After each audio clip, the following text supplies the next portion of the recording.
চাপা ও গণ অধিকারের সংঘর্ষের রণক্ষেত্র কাকরাইল হামলায় আহত নূর আইসিইউতে নিন্দা রাজনীতিকদের বিচার দাবিতে ২৪ ঘন্টার আলটিমেটাম তদন্তের আশ্বাস প্রেস সচিবের।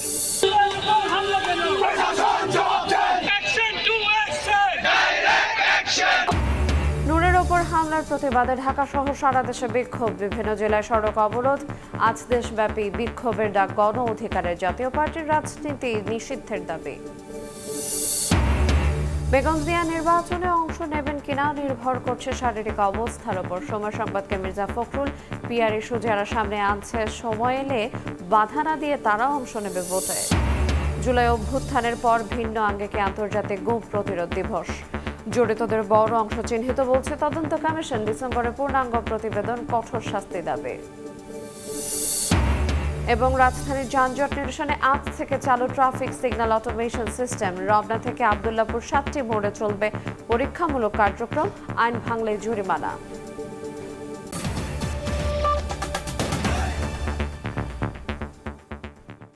দেখছিলেন শিরোনাম, সকালের সময়ের সঙ্গে আছে আরিনা। জাতীয় পার্টি ও গণ অধিকার পরিষদের নেতাকর্মীদের মধ্যে সংঘর্ষের রণক্ষেত্রে পরিণত হয় রাজধানীর কাকরাইল। শুক্রবার সন্ধ্যায় আধা ঘন্টা ধরে ঢিল ছোড়াছড়ি করে দুই পক্ষ। ঘটনাস্থলে এসে পরিস্থিতি নিয়ন্ত্রণে আনে সেনাবাহিনী। পরে হামলায় গুরুতর আহত গণ অধিকার পরিষদের সভাপতি নুরুল হক নূরকে ঢাকা মেডিকেলের আইসিইউতে ভর্তি করা হয়। হামলার নিন্দা জানিয়েছেন রাজনৈতিক দলের নেতারা। জড়িতদের বিরুদ্ধে ব্যবস্থা নিতে ২৪ ঘন্টার আলটিমেটাম দিয়ে আজ জেলা উপজেলায় প্রতিবাদ মিছিলের ঘোষণা দিয়েছে গণ অধিকার পরিষদ। এদিকে ঘটনা তদন্তের আশ্বাস দিয়েছেন প্রেস সচিব। ধাওয়া পাল্টা ধাওয়া, ইট পাটকেল নিক্ষেপ। জাতীয় পার্টি ও গণ অধিকার পরিষদের সংঘর্ষে রণক্ষেত্রে পরিণত হয় রাজধানীর কাকরাইল। পরিস্থিতি নিয়ন্ত্রণে জাতীয় পার্টিকে সরিয়ে দেওয়ার পর গণ অধিকার কর্মীদের সড়ক ছাড়তে ১০ মিনিট সময় বেঁধে দেয় আইন শৃঙ্খলা বাহিনী। নির্দেশনা মতো সড়ক না ছাড়াই লাঠিচার্জ করা হয় গণ অধিকার পরিষদের কর্মীদের। ধাওয়া করে বিজয়নগরে নিয়ে যায় আইন শৃঙ্খলা বাহিনী। এতে আহত হন দলটির সভাপতি নুরুল হক নূর সহ বেশ কয়েকজন। গুরুতর অবস্থায় প্রথমে কাকরাইলের ইসলামী ব্যাংক হাসপাতালে নেওয়া হয় নূরকে, পরে পাঠানো হয় ঢাকা মেডিকেল কলেজ হাসপাতালে, ভর্তি করা হয় আইসিইউতে। হামলার ঘটনায় শনিবার দুপুরে সারা দেশে বিক্ষোভের ডাক দিয়েছে গণ অধিকার পরিষদ। জড়িতদের চিহ্নিত করে ব্যবস্থা নিতে সরকারকে দেওয়া হয় ২৪ ঘন্টার আলটিমেটাম। আজকে নুরুল হক নূর আইসিইউতে বাঁচবে কি মারা যাবে সেটির নিশ্চয়তা আমরা দিতে পারছি না। ডাক্তার সাহেব ইনফরমেশন দিয়েছেন নুরুল হক নূরের মস্তিষ্কে রক্তক্ষরণ হচ্ছে। যারা হামলা চালিয়েছে তাদের বিরুদ্ধে ব্যবস্থা নিতে হবে। সময় ২৪ ঘন্টা, এর মধ্যে এদেরকে চিহ্নিত করে শাস্তির আওতায় আনতে হবে, অন্যথায় আমরা কিন্তু যমুনা ঘেরাও করব। এইবার কিন্তু গণ অধিকার পরিষদ একা একা ঘেরাও করবে না। নূরকে দেখতে হাসপাতালে এসে ক্ষোভ জানান বিভিন্ন দলের নেতারা, দাবি জানান বিচারের। এটাকে সম্পূর্ণ পরিকল্পিতভাবে হত্যার ষড়যন্ত্র ছাড়া আর কোনোভাবে অভিহিত করা সম্ভব নয়। দেশবাসীকে এই অন্যায় আক্রমণের বিরুদ্ধে সোচ্চার হওয়ার জন্য আমরা আহ্বান জানাচ্ছি। সর্বদলীয় সভা ডাকার আমরা একটা উদ্যোগ নেব, যাতে সবাই মিলে আমরা এই ব্যাপারে আমরা স্পষ্ট কথা বলতে পারি। ২৪ ঘন্টার মধ্যে যদি আমরা কোনো প্রতিকার না পাই, তাহলে পরবর্তী বৃহত্তর কর্মসূচি আমরা দিব। তখন কিন্তু এই আন্দোলনকে আর থামানো যাবে না। আমরা দেখতে চাই সরকার এইটার জবাব সঠিকভাবে দিবে। আর প্রধান উপদেষ্টার প্রেস সচিব জানান, তদন্ত করা হবে পুরো ঘটনার। তার উপরে আঘাত খুবই ন্যাক্কারজনক একটা ঘটনা, আমরা এটা নিন্দা করি।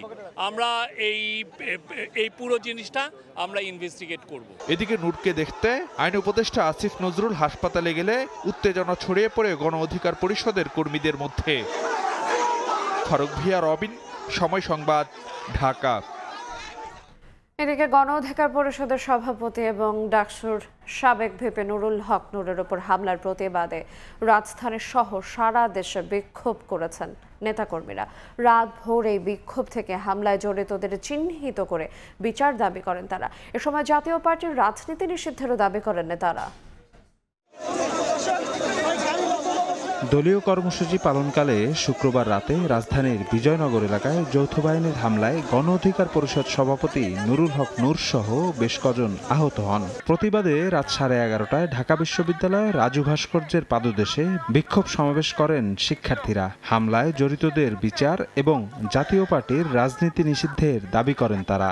সেই সন্ত্রাসী আওয়ামী লীগ বাহিনী যেভাবে নূর ভাইকে হামলা করে আহত করত, আজকেও তার প্রতিচ্ছবি দেখতে পেলাম। আমরা যেই কারণে আওয়ামী লীগের বিচার দাবি করি, আমরা যেই কারণে আওয়ামী লীগকে নিষিদ্ধ চাই, সেই একই কারণে আওয়ামী লীগের বি টিম জাতীয় পার্টির বিচার করতে হবে। সেই একই কারণে জাতীয় পার্টিকেও নিষিদ্ধ করতে হবে। একটা উদ্দেশ্যমূলক একটা টার্গেট হামলা। এদিকে নারায়ণগঞ্জের চাষারা চত্বরে সড়ক অবরোধ করে বিক্ষোভ করেন গণ অধিকার পরিষদের নেতাকর্মীরা। একই সময় নগরীর প্রধান সড়কেও মশাল মিছিল করেন তারা। এর আগে চাষারার শহীদ মিনারে প্রতিবাদ সমাবেশ থেকে হামলাকারীদের শাস্তির দাবি জানান নেতারা। বগুড়ায় টায়ার জ্বালিয়ে বিক্ষোভ করেন ছাত্র অধিকার পরিষদের নেতাকর্মীরা। ঢাকা রংপুর মহাসড়কের মাটিঢালিতে অবস্থান নিয়ে বিক্ষোভ করেন তারা। প্রায় আধা ঘন্টা বন্ধ থাকে ঢাকাগামী লেনে যানবাহন চলাচল। জড়িতদের চিহ্নিত করে ব্যবস্থা না নিলে কঠোর আন্দোলনের হুঁশিয়ারি করেন নেতারা। নূর ভাইকে নিয়ে বিশেষ একটা পক্ষ এখানে তারা ষড়যন্ত্র করতেছে। 14 দলীয় যে জোট ছিল, এই জোটের আমরা সংগঠন নিষিদ্ধ দাবি করছি। একই দাবিতে ব্রাহ্মণবাড়িয়া পৌর মুক্ত মঞ্চ থেকে বিক্ষোভ মিছিল বের করে গণ অধিকার পরিষদ। শহরের বিভিন্ন সড়ক প্রদক্ষিণ শেষে প্রেস ক্লাবের সামনে পথসভা করেন। এ সময় হামলার নিন্দা জানিয়ে জাতীয় পার্টির রাজনীতি নিষিদ্ধের দাবি জানান নেতারা। আজকের এই হামলার সাথে যারা জড়িত তাদেরকে অতি শীঘ্রই আইনের আওতায় আনতে হবে। পটুয়াখালী শহরের নতুন বাজার এলাকা থেকে মশাল মিছিল বের করে গণ অধিকার পরিষদ। মিছিল নিয়ে বিভিন্ন সড়ক প্রদক্ষিণ করে প্রেস ক্লাবের সামনে সমাবেশ করেন নেতাকর্মীরা। হামলার তীব্র নিন্দা জানায় ছাত্র অধিকার পরিষদ। তাদেরকে বিচারের আওতায় নিতে হবে, তা না হলে আমরা রাজপথ থেকে ঘরে ফিরবো না। এছাড়া হামলার প্রতিবাদে কুষ্টিয়া সহ বিভিন্ন জেলায় বিক্ষোভ মিছিল করেন গণ অধিকার পরিষদের নেতাকর্মীরা। শফিক মুন্সি, সময় সংবাদ, ঢাকা। কাকরাইলের ঘটনায় শান্তিপূর্ণ সমাধানের সব চেষ্টা অগ্রাহ্য হওয়ায় আইনশৃঙ্খলা বাহিনী বল প্রয়োগে বাধ্য হয়েছে বলে জানিয়েছে আন্তঃবাহিনী জনসংযোগ পরিদপ্তর আইএসপিআর। এ ঘটনায় সেনাবাহিনীর 5 সদস্য আহত হওয়ার তথ্য দিয়েছে আইএসপিআর। সংবাদ বিজ্ঞপ্তিতে জানানো হয়, কাকরাইলে দুটি রাজনৈতিক দলের সংঘর্ষ ও ধাওয়া পাল্টা ধাওয়ার ঘটনা ঘটে। প্রথমে পুলিশ ঘটনাস্থলে উপস্থিত হয়ে পরিস্থিতি নিয়ন্ত্রণের চেষ্টা করে, তবে সংঘর্ষ বেড়ে গেলে সেনাবাহিনীর সহযোগিতা কামনা করে পুলিশ। ঘটনার শুরুতে উভয় পক্ষকে শান্তিপূর্ণভাবে স্থান ছাড়তে বলেন আইনশৃঙ্খলা বাহিনীর সদস্যরা, কিন্তু তা উপেক্ষা করে মব ভায়োলেন্সের মাধ্যমে পরিস্থিতি অশান্ত করার চেষ্টা করে কিছু নেতাকর্মী। সংগঠিতভাবে আক্রমণ চালায় আইনশৃঙ্খলা বাহিনীর ওপর। সব ধরনের মব ভায়োলেন্সের বিরুদ্ধে সরকারের জিরো টলারেন্স নীতির কথা উল্লেখ করে বিজ্ঞপ্তিতে বলা হয়, জনমনে স্বস্তি ও নিরাপত্তা আনতে মব ভায়োলেন্সের বিরুদ্ধে কঠোর অবস্থান গ্রহণে সবসময় প্রস্তুত সেনাবাহিনী। জননিরাপত্তা, আইনশৃঙ্খলা ও শান্তি বজায় রাখতে সেনাবাহিনী বদ্ধপরিকর বলেও জানায় ISPR. BNP chairperson Begum Khaleda Zia আগামী নির্বাচনে অংশ নেবেন এমনটাই প্রত্যাশা দলের সবার, তবে তা নির্ভর করছে বিএনপি নেত্রীর স্বাস্থ্যের অবস্থার উপর। এমনটাই জানিয়েছেন দলটির মহাসচিব মির্জা ফখরুল ইসলাম আলমগীর। নির্বাচনী জোট নিয়ে এখনই কিছু ভাবছে না তার দল জানিয়ে মির্জা ফখরুল বলেন, গণতান্ত্রিক সব দলের জন্য দরজা খোলা বিএনপির। পিআর, গণপরিষদ সহ নানা ইস্যুর সামনে এনে জাতীয় নির্বাচনের আগে যারা অযৌক্তিক কথা বলছে তাদের বক্তব্যকে ছেলে মানুষে বলছেন তিনি। বাধা নয়, বরং নির্বাচনের সময় হলে তারাও ভোটে অংশ নেবে। সময় সংবাদে একান্ত সাক্ষাৎকারে এ কথা বলেন বিএনপি মহাসচিব আহমেদ সালেহিনের রিপোর্ট। 1991 থেকে 2008 সাল পর্যন্ত 4টি জাতীয় সংসদ নির্বাচনে অংশ নিয়ে প্রতিবারই বিজয়ী হয়েছেন, হারেননি কখনো। 3 বার নির্বাচিত হয়েছেন প্রধানমন্ত্রীও। তিনি বিএনপি চেয়ারপারসন বেগম খালেদা জিয়া। সবশেষ 2008 সালের নির্বাচনে অংশ নিয়েছিলেন তিনি। 24-এর গণঅভ্যুত্থানে আওয়ামী লীগের পতন হলে সম্ভাবনার দুয়ার খোলে বহুল কাঙ্ক্ষিত সুষ্ঠু, অবাধ ও গ্রহণযোগ্য নির্বাচনের। তাহলে এবার কি সে নির্বাচনে অংশ নিচ্ছেন বিএনপি নেত্রী? নানা শারীরিক জটিলতা আর বয়সের ভারে নির্বাচনে প্রার্থী হতে পারবেন কিনা তা নিয়ে আলোচনা আছে রাজনীতির মাঠে। দলের নেতাকর্মীরাও চান তাদের নেত্রী অংশ নেন নির্বাচনী যুদ্ধে। এমনটা জানিয়ে বিএনপি মহাসচিব বলেন, সব নির্ভর করবে বেগম জিয়ার স্বাস্থ্যের অবস্থার উপর। প্রত্যেকটা বিএনপির মানুষ চায় যে ম্যাডাম ইলেকশন করুক, হ্যাঁ, কিন্তু এটা নির্ভর করবে সম্পূর্ণ তার শরীরের অবস্থার উপর, কন্ডিশনের উপরে। সময় সংবাদকে দেয়া একান্ত সাক্ষাৎকারে মির্জা ফখরুল ইসলাম আলমগীর বলেন, বিএনপি আগামীতে জোটবদ্ধভাবে নির্বাচন করবে কিনা তা এখনো নির্ধারিত হয়নি দলীয় ফোরামে। তবে কেউ আগ্রহ দেখালে স্বাগত জানাবে বিএনপি। এটা বলা এই মুহূর্তে মুশকিল, এটা আপনার সময়ের সঙ্গে সঙ্গে বোঝা যাবে। আমাদের কারো ব্যাপারে কোনো আপত্তি নেই, আমরা ওপেন টু অল। নির্বাচনের আগে নানা ইস্যুতে যারা অহেতুক সমস্যা তৈরি করছে তাদের বিষয়ে খুব বেশি চিন্তিত নন বিএনপি মহাসচিব। তিনি মনে করেন নির্বাচনের সময় তারা সবাই ভোটে অংশ নেবে। এগুলো অযৌক্তিক আমার মনে হয়, যে ছেলে মানুষের ব্যাপার আছে, তো এগুলো ঠিক হয়ে যাবে। কিছু কিছু মানুষ আছে এরা অহেতুক আপনার প্রশ্ন তুলে আপনার ইস্যু তৈরি করে।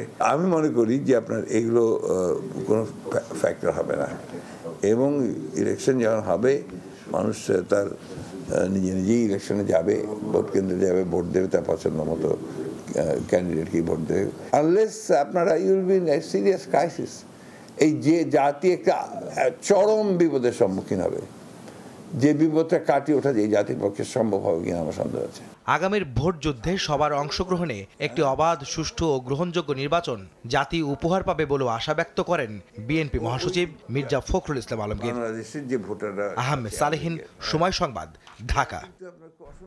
সকালের সময় আরও থাকছে, স্থলপথে প্রক্রিয়াজাত খাদ্যপণ্য রফতানিতে ভারতের নিষেধাজ্ঞার মাশুল গুনছে বাংলাদেশ। বছর ব্যবধানে কমেছে 70% পর্যন্ত। কূটনৈতিক তৎপরতার তাগিদ। আন্তর্জাতিক গুম প্রতিরোধ দিবস আজ। জুলাই গণ অভ্যুত্থানের পর ভিন্ন আঙ্গিকে পালিত হচ্ছে দিনটি। গুমে জড়িতদের কঠোর শাস্তি চান ভুক্তভোগীরা। তদন্ত কমিশন বলছে জড়িতদের একটি বড় অংশ চিহ্নিত হয়েছে। ডিসেম্বরের মধ্যে পূর্ণাঙ্গ প্রতিবেদনে উঠে আসবে পুরো চিত্র। এর ভিত্তিতে বিচারের উদ্যোগ নিতে হবে সরকারকেই। বিস্তারিত মাসুদুর রহমানের রিপোর্টে।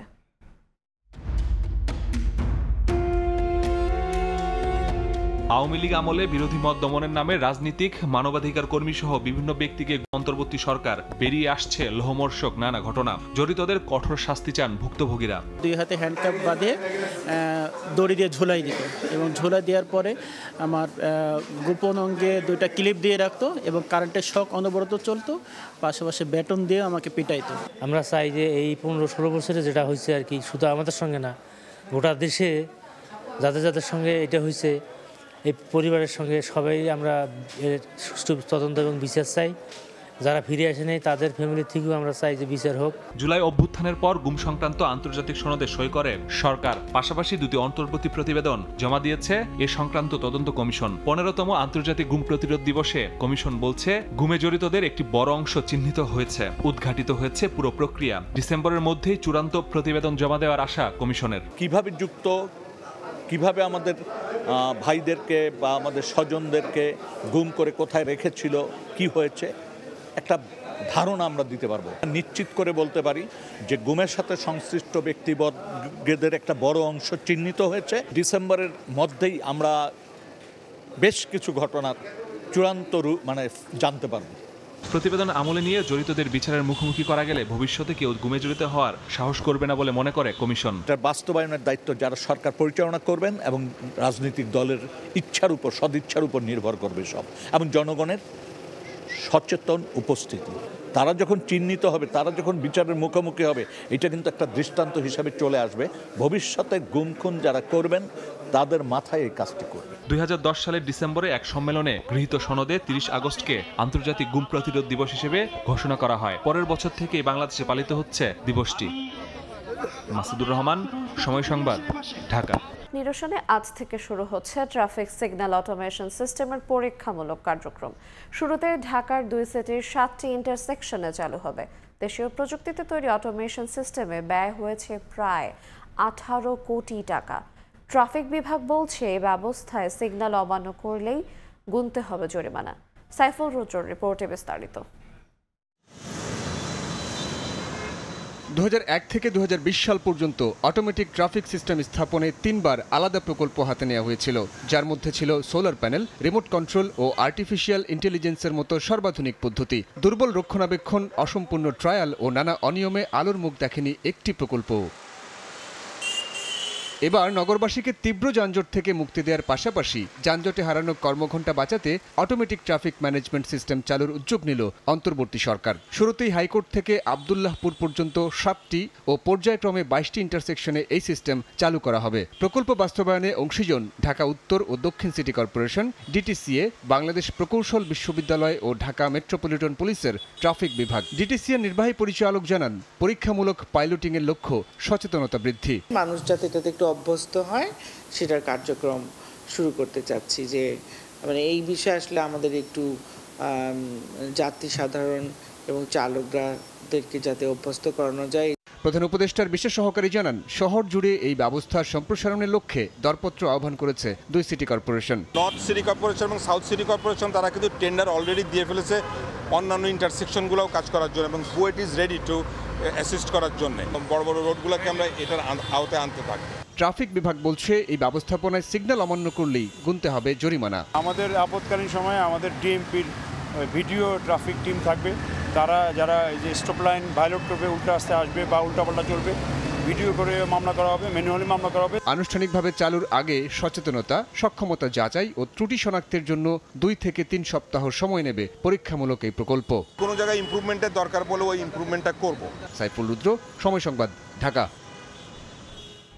আকাশপথে খুলছে নতুন দুয়ার। আগামী অক্টোবরে কক্সবাজার বিমানবন্দর থেকে চালু হচ্ছে আন্তর্জাতিক ফ্লাইট। ইতিমধ্যে শেষ হয়েছে দেশের সবচেয়ে দীর্ঘ রানওয়ের কাজ। এগিয়ে চলছে আন্তর্জাতিক মানে টার্মিনাল ভবনের নির্মাণও। টিকিটের মূল্য যাত্রীদের নাগালের মধ্যে থাকবে বলে জানান বিমান উপদেষ্টা। মোহাম্মদ ফরাজের ক্যামেরায় বিস্তারিত জানাচ্ছেন সুজাউদ্দিন রুবেল। বাংলাদেশের পর্যটন নগরী কক্সবাজার, আর সেই সমুদ্র শহরেই এবার আকাশপথে খুলছে আন্তর্জাতিক সংযোগের নতুন দুয়ার। সম্প্রসারিত হয়েছে কক্সবাজার বিমানবন্দরের রানওয়ে। দৈর্ঘ্য এখন 10,700 ফুট, যা দেশের সবচেয়ে দীর্ঘ রানওয়ে। এর ফলে বড় আকারে আন্তর্জাতিক ফ্লাইটও এখন থেকে অবতরণ করতে পারবে এই বন্দরে। বিমানবন্দরকে আন্তর্জাতিক মানের রূপ দিতে দ্রুত গতিতে চলছে আধুনিক যাত্রী টার্মিনাল ভবনের নির্মাণ। 81% কাজ ইতোমধ্যে সম্পূর্ণ, বাকি অংশ শেষ করতে কাজ চলছে দিনরাত। প্রথমত সবসময় একটা দিয়েই শুরু হয় এবং এটা আস্তে আস্তে প্রোপেল করবে। আমরা হয়তো বা খুব ইন্টারেস্টিং প্রাইসে আপনাদেরকে টিকিট দেওয়ার চেষ্টা করব। আন্তর্জাতিক মান বজায় রাখতে সর্বোচ্চ প্রস্তুতি নিচ্ছে বেসামরিক বিমান চলাচল কর্তৃপক্ষ। নিরাপত্তার দায়িত্ব যেটা আছে এটা এখনো প্রক্রিয়াধীন, এটা আপনি গ্র্যান্টেড নিতে পারেন। নিরাপত্তার জন্য যা যা করা দরকার সরকার সবকিছু করছে। আন্তর্জাতিক ফ্লাইট চালু হলে বদলে যাবে কক্সবাজারের অর্থনৈতিক অবস্থা, আশা উদ্যোক্তা ও পর্যটন ব্যবসায়ীদের। আন্তর্জাতিক ফ্লাইট যদি চলাচল করে, আমরা যারা এয়ারপোর্টে ব্যবসায়ী রয়েছি সকলেই আমরা উপকৃত হব। ট্রানজিট ফ্লাইটগুলো কক্সবাজার হয়ে যাবে বিদেশে, ওইখানে রিফিলিংয়ের একটা বড় খাত আছে, ওইখান থেকে একটা ভালো ধরনের ফরেন কারেন্সি প্লাস আমাদের রেভিনিউ জেনারেট হবে। অন্যদিকে যেটা আমি বলি, কক্সবাজার আপনি দেখেন ম্যাক্সিমাম যারা মধ্যপ্রাচ্যে যারা থাকে, এদের জন্য একটা বড় একটা সুযোগ। কক্সবাজার শুধু পর্যটন নয়, হয়ে উঠতে যাচ্ছে দেশের অর্থনৈতিক প্রবৃদ্ধির অন্যতম কেন্দ্র। সুজাউদ্দিন রুবেল, সময় সংবাদ, কক্সবাজার। জমি অধিগ্রহণ জটিলতায় আটকে আছে কুমিল্লার পদুয়ার বাজারের ইউলুপ নির্মাণ কাজ। ঝুঁকিপূর্ণ ইউটার্ন দিয়ে চলাচল করতে গিয়ে বাড়ছে দুর্ঘটনা। স্থানীয়দের অভিযোগ, গুরুত্বের ভিত্তিতে পদুয়ার বাজারে দীর্ঘমেয়াদী পরিকল্পনা করে অবকাঠামো নির্মাণ করা হয়নি। আর সড়ক বিভাগ বলছে, অধিগ্রহণ জটিলতা শেষ করে ইউলুপ নির্মাণ করা গেলেই কমবে দুর্ঘটনা। বাহার রায়হানের তথ্যচিত্র রিপোর্ট। ঝুঁকিপূর্ণ ইউটার্ন দিয়ে চলাচল করতে গিয়ে দুর্ঘটনার কবলে যানবাহন। ঘটছে একের পর এক দুর্ঘটনা ও প্রাণহানি।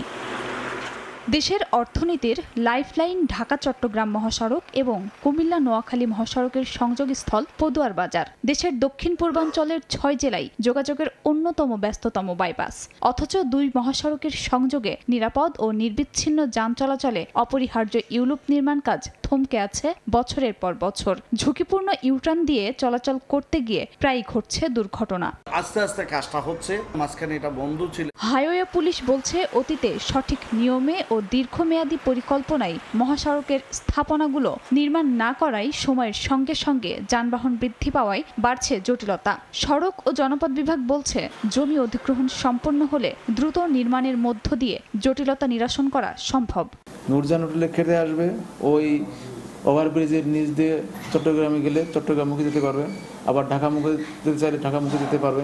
লাকসামের মাধ্যমে সে চাঁদপুর, নোয়াখালী, লক্ষ্মীপুর, ইভেন ফেনী হয়েও চট্টগ্রাম যেতে পারবে। উত্তর দিকের কাজ করার জন্য যে জায়গাটা লাগবে সেই জায়গাটা আমরা এখন অধিগ্রহণ করে নিতে পারিনি।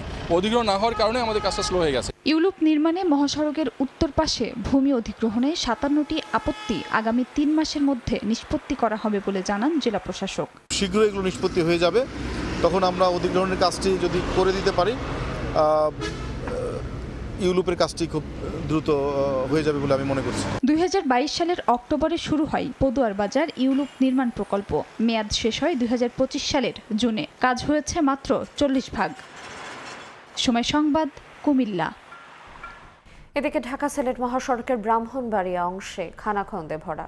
প্রায় প্রতিদিনই তীব্র যানজটে পড়ে ঘন্টার পর ঘন্টা সময় অপচয় হয় যাত্রী ও চালকদের।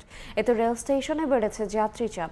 এ অবস্থায় ঢাকা চট্টগ্রাম এবং ঢাকা সিলেট রেলপথে বিরতিহীন ট্রেনের যাত্রা বিরতি সহ আরও একটি কমিউটার ট্রেনের দাবি এলাকাবাসীর। জেলা প্রশাসক জানান, বিষয়টি নিয়ে মন্ত্রণালয়ে চিঠি চালাচালি চলছে। হৃদয় পালের ক্যামেরায় উজ্জ্বল চক্রবর্তীর রিপোর্ট।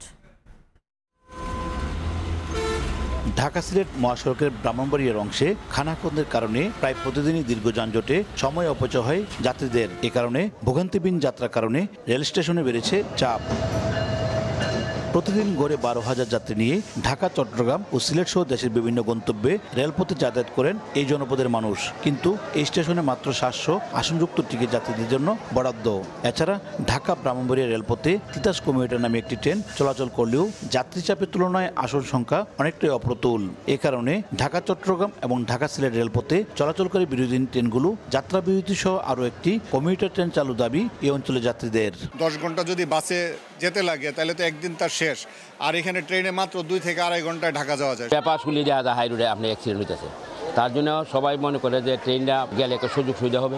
যাত্রী অনুযায়ী ট্রেনের চাহিদা, ট্রেনের পরিমাণ খুবই কম। 2টা থেকে 3টা ট্রেন বাড়ানো যেত, তাহলে আমাদের আরও দুর্ভোগ কমে আসতো। টিকিট বাড়াতে বলছি এবং একটা ট্রেন অতিরিক্ত বাড়ানো যায়, কারণ কথা বলছি ব্রাহ্মণবাড়িয়া যাতায়াত সহজ করার জন্য। যাত্রী তো ভোগান্তিতে আছে এবং অসংখ্য মানুষের ফ্লাইট মিস হচ্ছে, সাধারণ যাত্রী হসপিটালে যেতে পারছে না। কুমিল্লা ব্রাহ্মণবাড়িয়া মানুষ ঢাকা যেতে হলে প্রচন্ড ভোগান্তির শিকার হচ্ছে। ট্রেন বাড়ানোর প্রয়োজনীয়তার কথা বলছেন রেলওয়ে সংশ্লিষ্টরা, তবে জেলা প্রশাসক বলছেন এ ব্যাপারে মন্ত্রণালয়ে চিঠি দেওয়া হয়েছে। ট্রেন বাড়ানো তো যাত্রী আসন বাড়ানো তো আমার ব্যাপার না, এটা রেল কর্তৃপক্ষের ব্যাপার। একটা যেটা আছে সেটা একেবারে অপ্রতুল। যদি আরেকটা কমিউটার ট্রেন যদি এখান থেকে দেওয়া যেত তাহলে আমার মনে হয় যে আমাদের সমস্যার কিছুটা সমাধান হতো। ব্রাহ্মণবাড়িয়া রেলওয়ে স্টেশন হয়ে প্রতিদিন গড়ে 24 জোড়া আন্তনগর ট্রেন চলাচল করে, এর মধ্যে 12 জোড়া এই স্টেশনে যাত্রা বিরতি করছে। উজ্জ্বল চক্রবর্তী, সময় সংবাদ, ব্রাহ্মণবাড়িয়া। 1 বছরের মধ্যে 6টি মাদার ভেসেল কেনার পরিকল্পনা বাংলাদেশ শিপিং কর্পোরেশনের। ব্যয় হবে 3,500 কোটি টাকা। চলতি বছরে যুক্ত হচ্ছে 950 কোটি টাকার নিজস্ব অর্থায়নে 2টি বাল্ক ক্যারিয়ার। তবে ব্যাপক চাহিদা থাকা সত্ত্বেও কন্টেইনারবাহী জাহাজ না কিনে G2G চুক্তিতে 2026 সালে চীন থেকে কেনা হবে আরও 2টি বাল্ক ক্যারিয়ার ও 2টি অয়েল ট্যাঙ্কার। শাখাটিপুর ক্যামেরায় বিস্তারিত জানাচ্ছেন কমল দে। চীনের জিংজিয়াং প্রদেশের বিখ্যাত জাহাজ নির্মাতা প্রতিষ্ঠান নানায়াংয়ে তৈরি হচ্ছে বাংলাদেশ শিপিং কর্পোরেশনের জন্য 2টি বাল্ক ক্যারিয়ার। 935 কোটি টাকা মূল্যের জাহাজ দুটি চলতি বছরে যুক্ত হচ্ছে বিএসসির বহরে।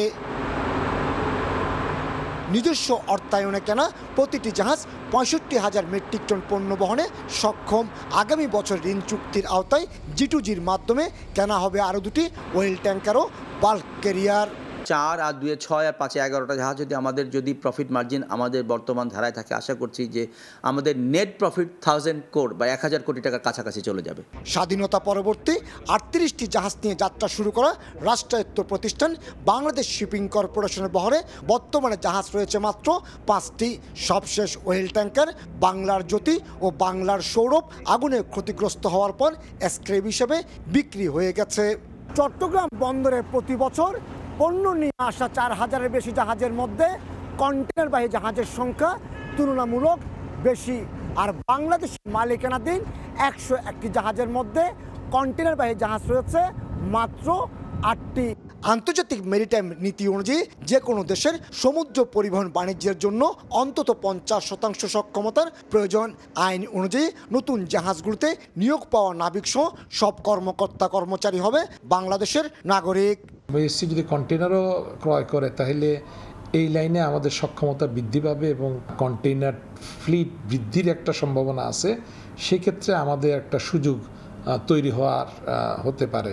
সুরক্ষা দেওয়ার পাশাপাশি বন্দরে অগ্রাধিকার ভিত্তিতে বার্থিং সুবিধা দিতে বাংলাদেশি পতাকাবাহী জাহাজগুলোর জন্য স্বতন্ত্র আইন রয়েছে চট্টগ্রাম বন্দর কর্তৃপক্ষের।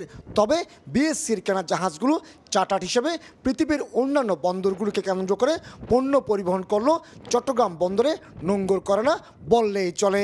চট্টগ্রাম বন্দরে যদি কোনো জাহাজ এডিশনালি এই মানে আমাদের কোনো রাউটে এটা কাজ করে, সেই ক্ষেত্রে চট্টগ্রাম বন্দরের জন্য এটা ভালো সংবাদ হবে যে হয়তো বা কোনো একটা রুটে আমাদের বেশি আমদানি রপ্তানি পরিবহনের সুবিধা হবে। সবশেষ 2018 সালে বাল্ক পণ্যবাহী জাহাজ বাংলার জয়যাত্রা, বাংলার অর্জন ও 2019 সালে ওয়েল ট্যাঙ্কার বাংলার অগ্রগতি, বাংলার অগ্রযাত্রা এবং অগ্রদূত কেনা হয়েছিল।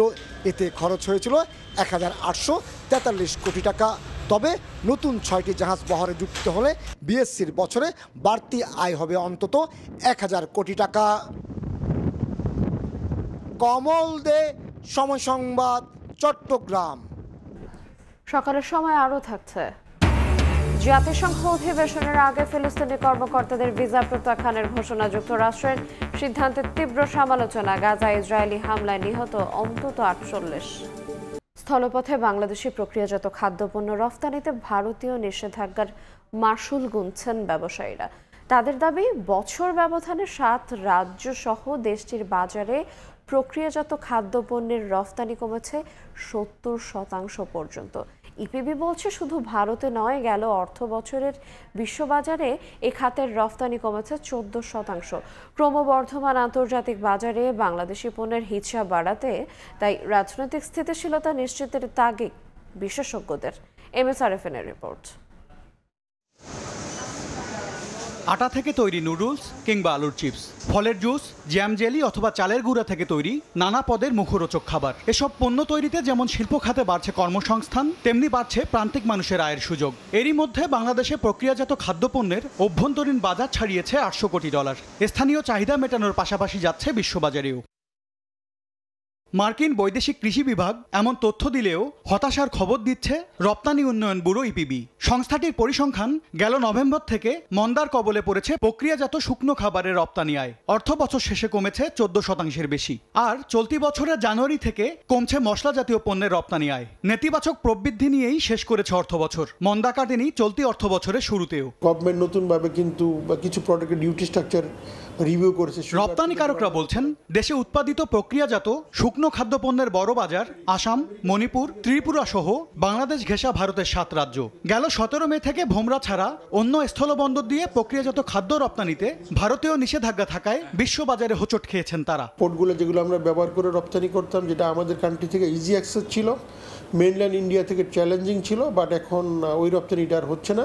ফলে ইন্ডিয়াতে আমাদের এক্সপোর্ট ভলিউমটা কিন্তু 70% ড্রপ করে 30% লেভেলে চলে আসে। বহুমুখী পণ্যের রপ্তানি বাজার সম্প্রসারণে কূটনৈতিক তৎপরতা জোরদারের পাশাপাশি রাজনৈতিক স্থিতিশীলতা নিশ্চিত করার পরামর্শ অর্থনীতিবিদদের। একটি গণতান্ত্রিক উত্তরণ হলে, নির্বাচিত সরকার আসলে, তখন হয়তো ধীরে ধীরে আলোচনা শুরু হলে এই উভয় দেশের ভিতরে স্থলবন্দর কেন্দ্রিক বাণিজ্য আস্তে আস্তে করে হলেও হয়তো সহজতর হতে পারে। তার আগ পর্যন্ত হয়তো উভয় দেশের ভিতরে স্থলবন্দর কেন্দ্রিক যে পণ্য চলাচল, এটা তুলনামূলকভাবে কিছুটা কম হবে, এটা ধরে নেওয়া যায়। বৈচিত্র্যময় পণ্য সম্ভার তৈরির পাশাপাশি একক দেশ নির্ভর রপ্তানি বাজার থেকে বের হয়ে আসারও তাগিদ তাদের।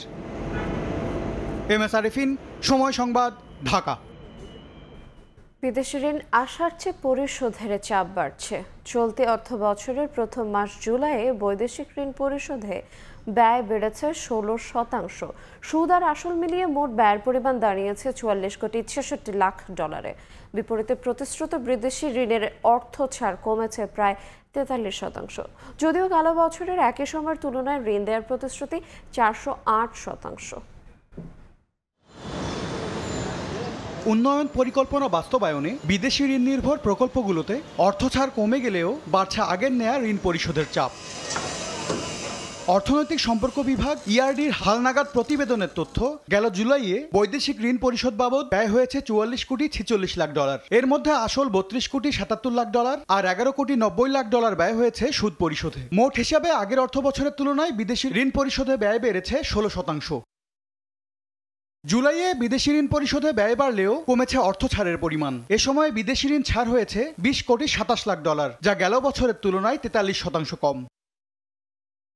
ঋণ ছাড় কমলেও বড় ব্যবধানে বেড়েছে বাংলাদেশকে দেয়া ঋণ ও অনুদান প্রতিশ্রুতি। জুলাইয়ে বিদেশি ঋণ ও অনুদান মিলে প্রতিশ্রুতি মিলেছে 8 কোটি 34 লাখ ডলারের, যা গত অর্থ বছরের প্রথম মাসে ছিল 1 কোটি 64 লাখ ডলার। ইআরডির তথ্য গেল বছরের মতোই চলতি অর্থ বছরের জুলাই মাসেও খাদ্য সহায়তা বাবদ মেলেনি কোনো অর্থছাড় কিংবা ঋণ ও অনুদান প্রতিশ্রুতি। এমএস আরিফিন, সময় সংবাদ, ঢাকা। আবারও বিনিয়োগ মুখর ঢাকার পুঁজিবাজার। গেল সপ্তাহে এক বছরের রেকর্ড সর্বোচ্চ লেনদেন হয়েছে ডিএসইতে। দৈনিক লেনদেন ছাড়িয়েছে 1,200 কোটি টাকা। 10,174 কোটি টাকা বেড়েছে বাজার মূলধন। বিনিয়োগকারীদের আস্থা ফেরায় কমেছে শেয়ার শূন্য বিও অ্যাকাউন্ট। আবারও বিনিয়োগ মুখর ঢাকার পুঁজিবাজার। গেল সপ্তাহের দৈনিক লেনদেন ভেঙেছে এক বছরের রেকর্ড। হিসেব বলছে গেল সপ্তাহের সর্বোচ্চ 1,247 কোটি 68 লাখ টাকা লেনদেন হয়েছে তৃতীয় কার্যদিবসে, যা 2024 সালের 14 আগস্টের পর সর্বোচ্চ। প্রথম কার্যদিবসে লেনদেন হয়েছে 1,200 কোটি 26 লাখ। বাকি দুই কার্যদিবসে 1100 কোটির ঘর ছাড়ায় দৈনিক লেনদেন। কেবল চতুর্থ কার্যদিবসে লেনদেন নামে 1000 কোটির নিচে। টানা 2 সপ্তাহ কমার পর গেল সপ্তাহে বাজার মূলধন বেড়েছে 10,174 কোটি 75 লাখ টাকা। 3 সূচকই দেখিয়েছে আশার আলো। প্রায় 143 পয়েন্ট বৃদ্ধি পেয়ে প্রধান সূচক দাঁড়িয়েছে 5,517.95 পয়েন্টে। খাতভিত্তিক লেনদেনে দেখা যায় 21 খাতের মধ্যে কমেছে কেবল 5টি খাতের দৈনিক গড় লেনদেন। দাম বৃদ্ধির তালিকায় শীর্ষ 5 কোম্পানির মধ্যে 4টি বি ক্যাটাগরির এবং 1টি রয়েছে জেড ক্যাটাগরির। আর দাম কমতির তালিকায় শীর্ষ 5 কোম্পানির প্রত্যেকটি জেড ক্যাটাগরির। দৈনিক গড় লেনদেন বাড়ায় ফিরেছে বিনিয়োগকারীদের আস্থা, তাই কমেছে শেয়ার শূন্য বিও অ্যাকাউন্টের সংখ্যাও। শেয়ার বাজারে হিসাব রক্ষাকারী সরকারি প্রতিষ্ঠান সিডিবিএল এর তথ্য, সপ্তাহ ব্যবধানে শেয়ার শূন্য বিও অ্যাকাউন্টের সংখ্যা কমেছে 542টি। জিনাতারা যশোয়া, সময় সংবাদ, ঢাকা। আবারও কড়া নিরাপত্তার মধ্য দিয়ে কিশোরগঞ্জের ঐতিহাসিক পাগলা মসজিদের দান সিন্দুক খোলা হয়েছে। সেখানে রয়েছেন সহকর্মী নূর মোহাম্মদ। বিস্তারিত জানতে সরাসরি যাচ্ছি তার কাছে। নূর, আবারও খোলা হয়েছে কিশোরগঞ্জের ঐতিহাসিক পাগলা মসজিদের দান সিন্দুক এবং এই দান সিন্দুক থেকে টাকা উৎসব মুখর পরিবেশে টাকা সংগ্রহ করা হচ্ছে। আজ সকাল 7:15 কিশোরগঞ্জের জেলা প্রশাসক ফৌজিয়া খান এবং পুলিশ সুপার হাসান মাহমুদের নেতৃত্বে এই দান সিন্দুকগুলা খোলা হয় এবং একে একে সিন্দুক থেকে টাকাগুলা বের করে আনা হচ্ছে। এই পর্যায়ে যে টাকা সিন্দুকগুলাতে যে কিশোরগঞ্জের যে পাগলা মসজিদের যে বিভিন্ন স্থানে নিচতলার বিভিন্ন স্থানে যে সিন্দুকগুলো রাখা হয়েছিল সেই সিন্দুক থেকে টাকা বের করে আনা হচ্ছে এবং এই প্রথমবারের মতো সবচেয়ে বেশি 13টি দান সিন্দুকে টাকা পরিপূর্ণ হয়েছে এবং 13টি সিন্দুক থেকে একে একে টাকা বের করে আনা হচ্ছে। আমরা এখন যে পর্যায়ে আছি এবং সবশেষ যে সিন্দুকটি অর্থাৎ 13 নম্বর সিন্দুক থেকে টাকা সংগ্রহ চলছে এবং ব্যাপক উৎসাহ উদ্দীপনার পাশাপাশি নিশ্চিত নিরাপত্তা ব্যবস্থার মধ্যেই এই টাকা সংগ্রহ অভিযান চলছে। আমরা এখানে যেখানে আছি এই শেষ সিন্দুক খোলা হচ্ছে। এখানেও জেলা প্রশাসক ফৌজিয়া খান এবং পুলিশ সুপার হাসান চৌধুরী সহ পুলিশ প্রশাসনের ঊর্ধ্বতন কর্মকর্তা, সেনাবাহিনী সহ অন্যান্য কর্মকর্তারা উপস্থিত আছেন এবং এই দান সিন্দুকগুলো যে খোলা হচ্ছে পাশাপাশি বস্তায় টাকা ভর্তি করে এই মসজিদের যে দ্বিতীয় তলায় মেঝেতে ঢালা হচ্ছে এবং কিছুক্ষণের মধ্যে এই টাকাগুলা বস্তা ভর্তি করে বস্তা ভর্তি শেষ হওয়ার পরেই গণনা কার্যক্রম শুরু হবে এবং দ্বিতীয় তলায় যে গণনা কার্যক্রম চলবে সারা দিন পর্যন্ত। বলা যায় যে আমরা যদি একটু আপনাকে পরিসংখ্যান বলি, যতবারই এই পাগলা মসজিদের দান সিন্দুকগুলো খোলা হয় এই কারি কারি টাকা পাওয়া যায়, যেটি টাকার পাহাড় বলা যায়। আর এই যে এই টাকাগুলা গণনার কার্যক্রম চলে দিনভর। তো এই যে আজকে যে গত 12 এপ্রিল সবশেষ এই দানবাক্স খুলে পাওয়া গিয়েছিল 9,17,00,000 টাকা। এবার এই টাকার পরিমাণ 10 কোটি ছাড়িয়ে যাবে বলে আশা করা হচ্ছে।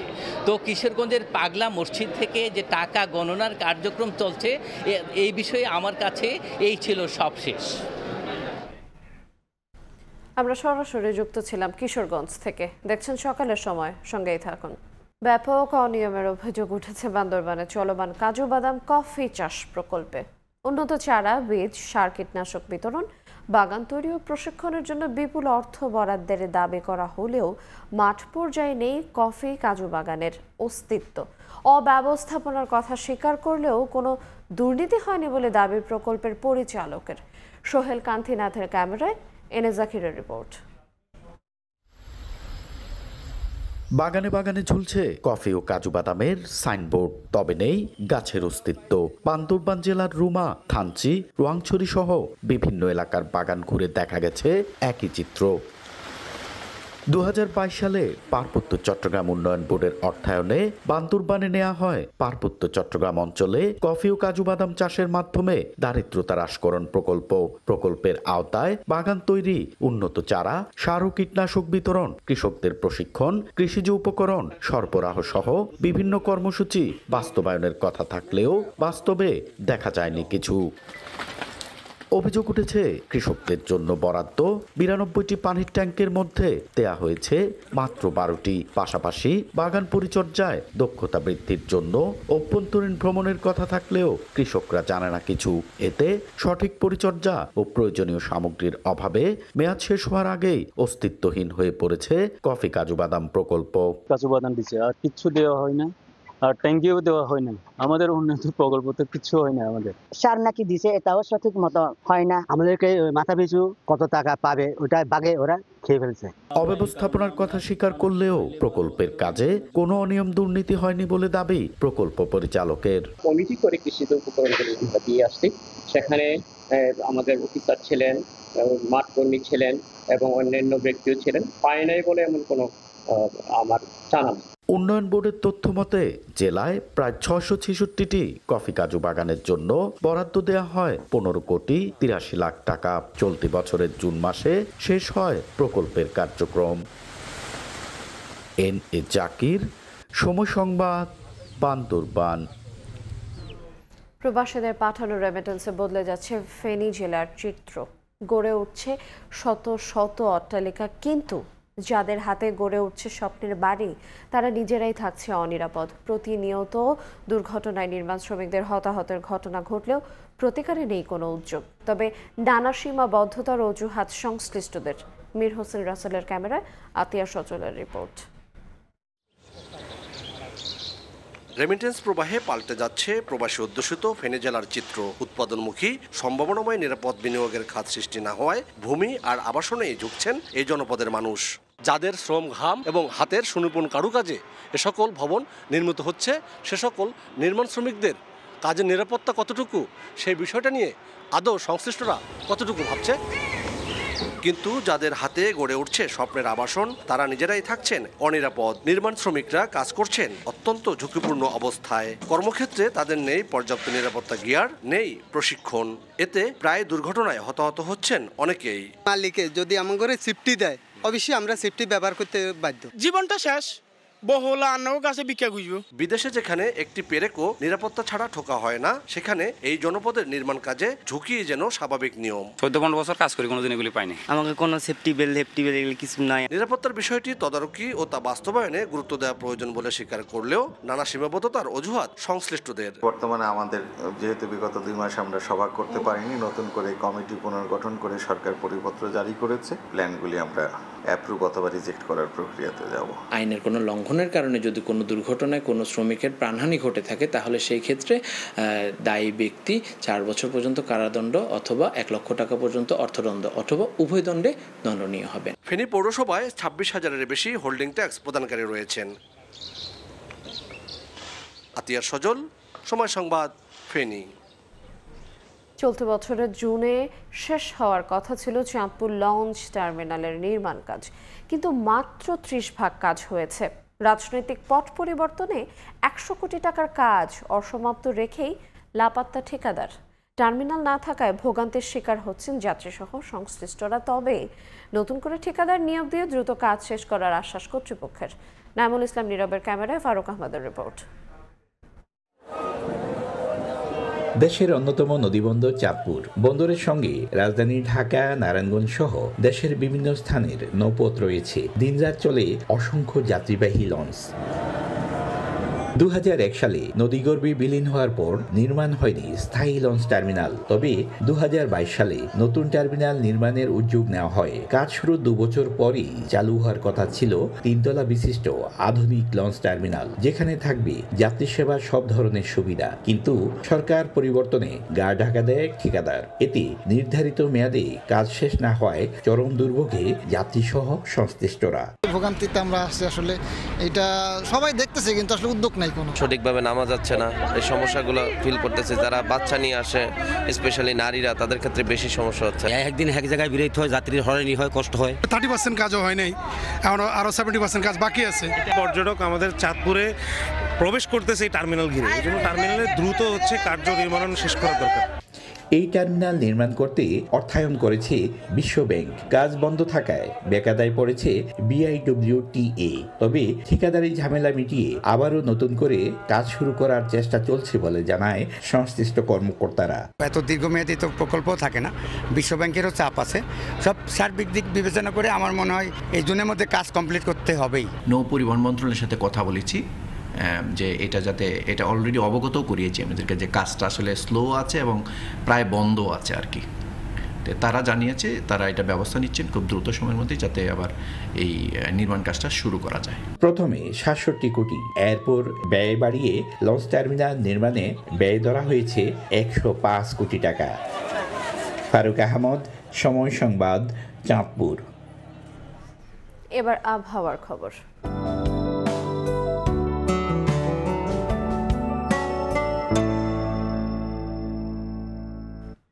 দেখে নেব আজকের বাতাসের মানসূচক। বায়ুমান বিষয়ক সংস্থা IQAir-এর সূচক অনুযায়ী বাংলাদেশে এখনকার বাতাসের মান: ঢাকা বিভাগে বায়ুর মান 86, যা সন্তোষজনক, বাতাসে আর্দ্রতা 89%। চট্টগ্রাম বিভাগে বায়ুর মান 53, এটিও সন্তোষজনক, বাতাসে আর্দ্রতা 92। রাজশাহী বিভাগে বায়ুমান 74, যা সন্তোষজনক, আর্দ্রতা 94। সিলেট বিভাগে বায়ুর মান 44, এটি ভালো, বাতাসে আর্দ্রতা 91%। খুলনা বিভাগের বায়ুমান 64, যা সন্তোষজনক, বাতাসে আর্দ্রতা 93। বরিশাল বিভাগে বায়ুর মান 58, এটিও সন্তোষজনক, আর্দ্রতা 91। রংপুর বিভাগের বায়ুমান 74, যা সন্তোষজনক, বাতাসে আর্দ্রতা 90। ময়মনসিংহ বিভাগের বায়ুর মান 68, এটিও সন্তোষজনক, বাতাসে আর্দ্রতা 89%। সারা দেশে বায়ুর মান সবচেয়ে ভালো সিলেটে 44 আর সবচেয়ে খারাপ ঢাকায় 86। দেখছেন সকালের সময়। এবার দেশের বাইরের খবর। জাতিসংঘ সাধারণ পরিষদের অধিবেশনের আগে ফিলিস্তিনি কর্মকর্তাদের ভিসা প্রত্যাখ্যানের ঘোষণা দিয়েছে যুক্তরাষ্ট্র। ট্রাম্পের এই পদক্ষেপ আবারও বিতর্কের জন্ম দিয়েছে। এদিকে হামাসের সশস্ত্র শাখা বলেছে গাজা দখলের পরিকল্পনার জন্য ইসরায়েলকে চরম মূল্য দিতে হবে। এর মধ্যেই একদিনের হামলায় গাজায় নিহত হয়েছেন অন্তত 48 জন, যাদের বেশিরভাগই গাজার সাধারণ বাসিন্দা। ইসরায়েলি হামলায় গাজায় নিভে যাচ্ছে একের পর এক প্রাণ। উপত্যকায় গেল 24 ঘন্টার ইসরায়েলি বিমান হামলা ও স্থল অভিযানে প্রাণ হারিয়েছেন প্রায় অর্ধশত ফিলিস্তিনি। স্থানীয় স্বাস্থ্য মন্ত্রণালয় জানায় নিহতদের মধ্যে নারী ও শিশুও রয়েছে। হামলায় ধ্বংস হয়েছে একাধিক আবাসিক ভবন, পাশাপাশি অভিযান চালানো হয়েছে শরণার্থী ক্যাম্প ও দক্ষিণাঞ্চলের কয়েকটি এলাকায়। যুক্তরাষ্ট্র ও ইসরায়েলের সাম্প্রতিক অবস্থানের প্রতিক্রিয়ায় হামাসের সামরিক শাখা আল কাসাম ব্রিগেড হুঁশিয়ারি দিয়েছে। তারা বলছে গাজা দখলের পরিকল্পনার জন্য ইসরায়েলকে কঠিন মূল্য দিতে হবে। বিবৃতিতে আরও বলা হয়, চলমান প্রতিরোধকে দুর্বল ভেবে ভুল করলে ইসরায়েলকে বড় ধরনের ক্ষতির মুখে পড়তে হবে। জাতিসংঘ সাধারণ পরিষদের অধিবেশনের আগে যুক্তরাষ্ট্র ঘোষণা দিয়েছে ফিলিস্তিনি কর্মকর্তাদের কোনো ভিসা দেয়া হবে না। ওয়াশিংটন জানিয়েছে বর্তমান পরিস্থিতিতে ফিলিস্তিনের নেতৃত্বকে মঞ্চ দেওয়ার অর্থ হবে সহিংসতা ও উত্তেজনার প্রশ্রয় দেয়া। মার্কিন পররাষ্ট্র দফতরের এই সিদ্ধান্ত কূটনৈতিক মহলে তীব্র আলোচনার জন্ম দিয়েছে। সাদিয়া তাসনিম, সময় সংবাদ। মার্কিন প্রেসিডেন্ট ডোনাল্ড ট্রাম্পের আরোপিত অধিকাংশ শুল্ক অবৈধ বলে রায় দিয়েছে যুক্তরাষ্ট্রের একটি আপিল আদালত। রায় কার্যকর হওয়ার আগে ট্রাম্প প্রশাসনকে আপিল করার সুযোগ দেওয়া হয়েছে। এদিকে ট্রাম্প এই রায়কে ভুল আখ্যা দিয়ে বলেছেন সব শুল্কই কার্যকর রয়েছে। মার্কিন ফেডারেল সার্কিট কোর্ট অফ আপিলস 7-4 ভোটে রায় দিয়েছেন মার্কিন প্রেসিডেন্ট ডোনাল্ড ট্রাম্পের আরোপিত বেশিরভাগ শুল্ক আইনের সঙ্গে সাংঘর্ষিক। আদালত বলেছেন আন্তর্জাতিক জরুরি অর্থনৈতিক ক্ষমতা আইন বা IEEPA প্রেসিডেন্টকে নানা পদক্ষেপ নেওয়ার সুযোগ দিলেও শুল্ক বা কর আরোপের এখতিয়ার সেখানে নেই। আদালতের রায়ে বলা হয় শুল্ক আরোপ করা কংগ্রেসের মূল সাংবিধানিক ক্ষমতা এবং কোনো প্রেসিডেন্ট আইন পাশ ছাড়া এই ক্ষমতা প্রয়োগ করতে পারেন না। রায়ের ফলে ট্রাম্প ঘোষিত রেসিপ্রোকাল বা প্রতিশোধমূলক শুল্ক যা চীন, মেক্সিকো ও কানাডা সহ বহু দেশের উপর আরোপ করা হয়েছিল অবৈধ বলে গণ্য হবে। তবে এই রায় কার্যকর হবে আগামী 14 অক্টোবর থেকে, যাতে প্রশাসন সুপ্রিম কোর্টে আপিল করার সুযোগ পায়।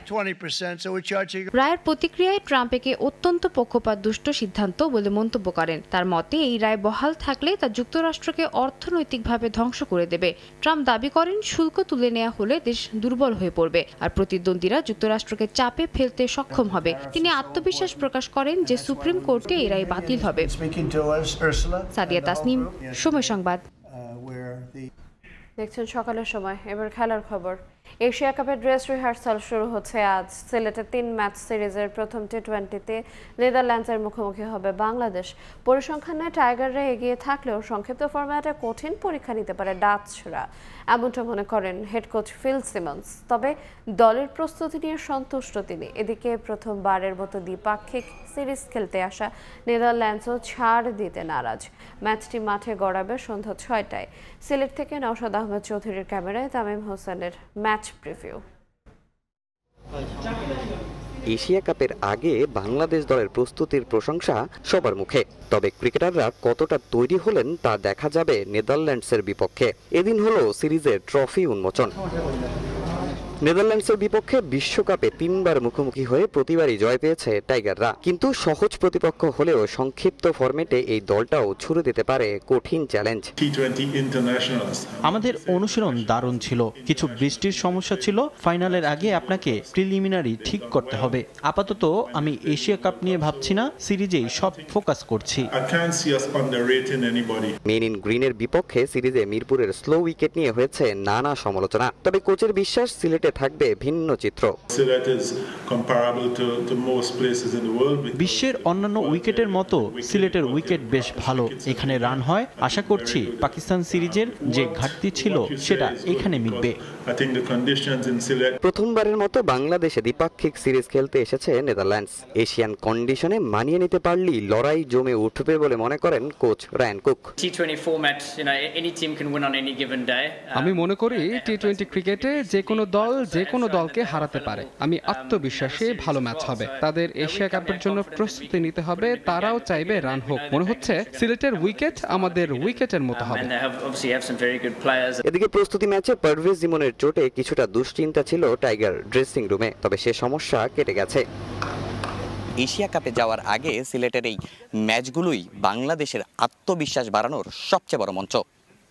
সিলেট আন্তর্জাতিক ক্রিকেট স্টেডিয়াম থেকে তামিম হোসেন, সময় সংবাদ। এই পর্যায়ে শীর্ষ সংবাদগুলো জানিয়ে দেব আরেকবার।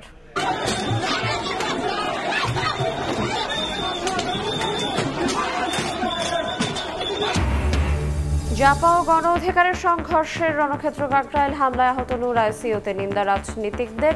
বিচার দাবিতে 24 ঘন্টার আলটিমেটাম তদন্তের আশ্বাস প্রেস সচিবের।